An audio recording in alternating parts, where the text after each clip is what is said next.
The most private, secret, plainest wedding that it is possible to have. Those had been Bathsheba's words to Oak one evening, some time after the event of the preceding chapter, and he meditated a full hour by the clock upon how to carry out her wishes to the letter. A license, oh yes, it must be a license, he said to himself at last. Very well, then, first, a license. On a dark night, a few days later, Oak came with mysterious steps from the Sygots' door, in Casterbridge. On the way home he heard a heavy tread in front of him, and, overtaking the man, found him to be Coggan.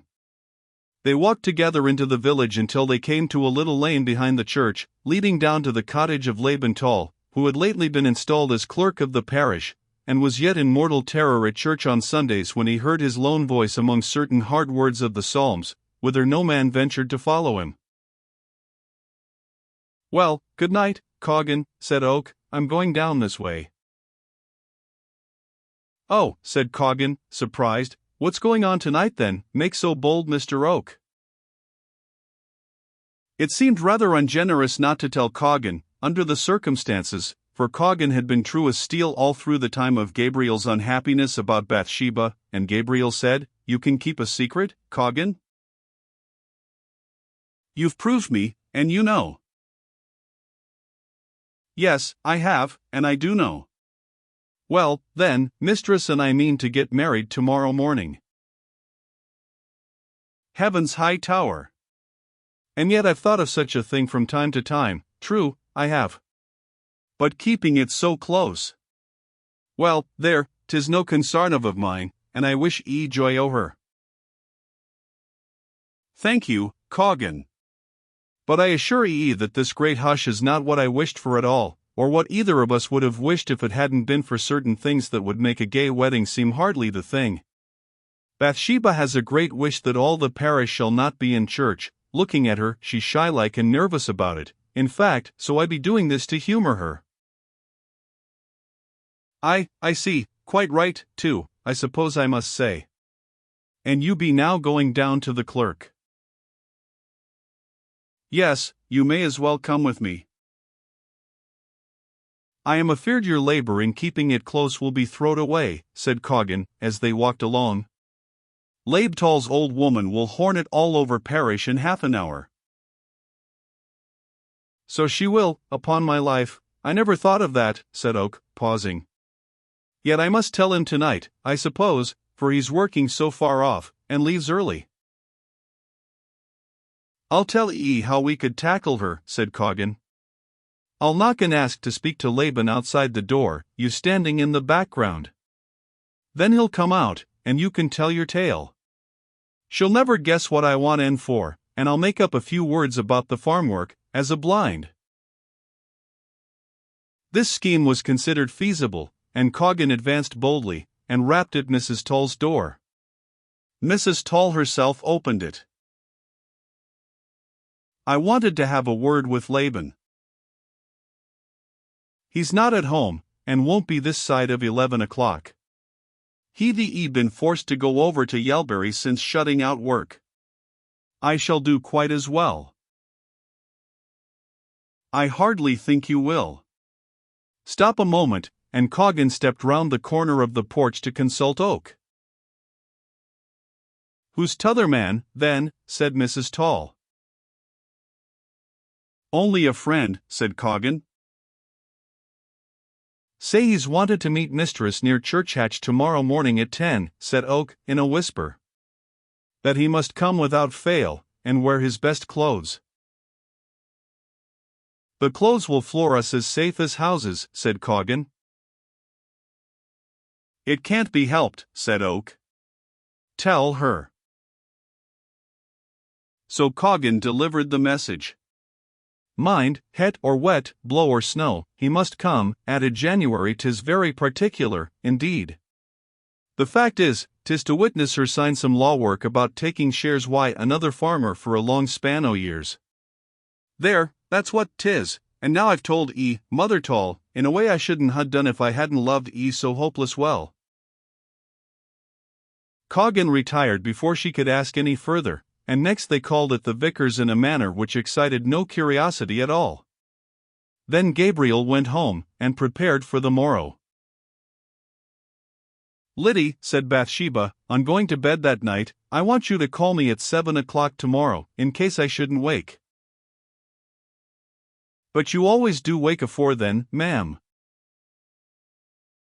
"Yes, but I have something important to do, which I'll tell you of when the time comes, and it's best to make sure."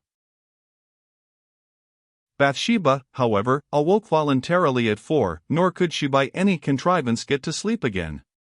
About 6, being quite positive that her watch had stopped during the night, she could wait no longer. She went and tapped at Liddy's door, and after some labor awoke her. "But I thought it was I who had to call you," said the bewildered Liddy. "And it isn't 6 yet." "Indeed it is. How can you tell such a story, Liddy? I know it must be ever so much past 7. Come to my room as soon as you can. I want you to give my hair a good brushing." When Liddy came to Bathsheba's room, her mistress was already waiting. Liddy could not understand this extraordinary promptness. "Whatever is going on, ma'am?" she said. "Well, I'll tell you," said Bathsheba, with a mischievous smile in her bright eyes. "Farmer Oak is coming here to dine with me today." "Farmer Oak and nobody else, you two alone?" "Yes." "But is it safe, ma'am, after what's been said?" asked her companion, dubiously. "A woman's good name is such a perishable article that—" Bathsheba laughed with a flushed cheek, and whispered in Liddy's ear, although there was nobody present. Then Liddy stared and exclaimed, "Souls alive, what news? It makes my heart go quite bumpity-bump." "It makes mine rather furious, too," said Bathsheba. "However, there's no getting out of it now." It was a damp, disagreeable morning. Nevertheless, at 20 minutes to 10 o'clock, Oak came out of his house, and went up the hillside with that sort of stride a man puts out when walking in search of a bride, and knocked at Bathsheba's door. 10 minutes later a large and a smaller umbrella might have been seen moving from the same door, and through the mist along the road to the church. The distance was not more than a quarter of a mile, and these two sensible persons deemed it unnecessary to drive. An observer must have been very close indeed to discover that the forms under the umbrellas were those of Oak and Bathsheba, arm in arm for the first time in their lives, Oak in a greatcoat extending to his knees, and Bathsheba in a cloak that reached her clogs. Yet, though so plainly dressed, there was a certain rejuvenated appearance about her, as though a rose should shut and be a bud again. Repose had again incarnadined her cheeks, and having, at Gabriel's request, arranged her hair this morning as she had worn it years ago on Norcombe Hill, she seemed in his eyes remarkably like a girl of that fascinating dream, which, considering that she was now only 3 or 24, was perhaps not very wonderful. In the church were tall Liddy and the parson, and in a remarkably short space of time the deed was done.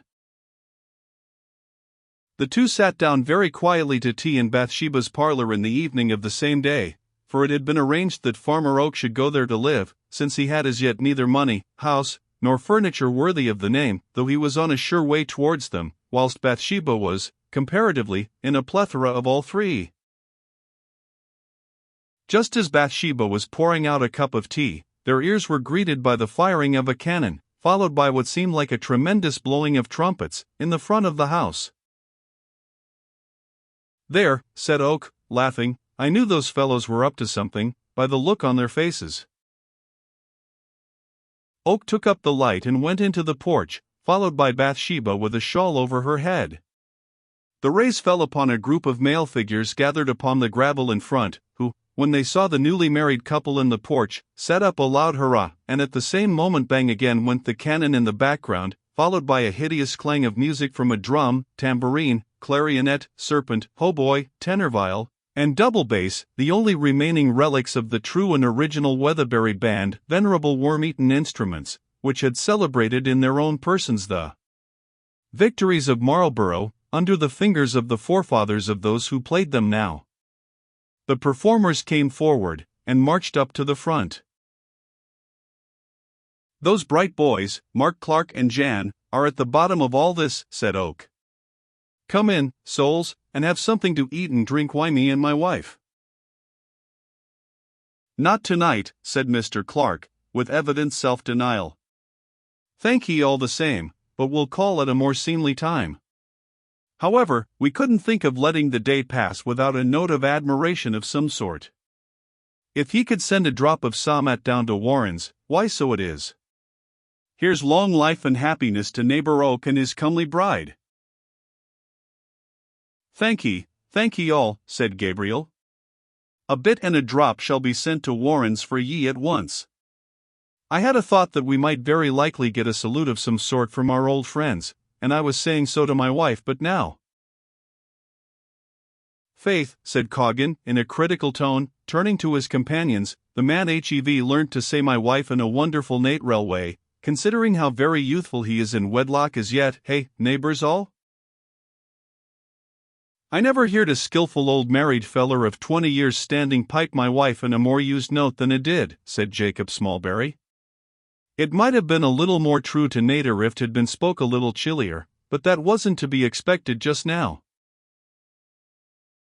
"That improvement will come why time," said Jan, twirling his eye. Then Oak laughed, and Bathsheba smiled, for she never laughed readily now, and their friends turned to go. "Yes, I suppose that's the size o't," said Joseph Poorgrass with a cheerful sigh as they moved away, "and I wish him joy o' her, though I were once or twice upon saying today with holy Hosea, in my scripture manner, which is my second nature, Ephraim is joined to idols, let him alone. But since 'tis as 'tis, why, it might have been worse, and I feel my thanks accordingly."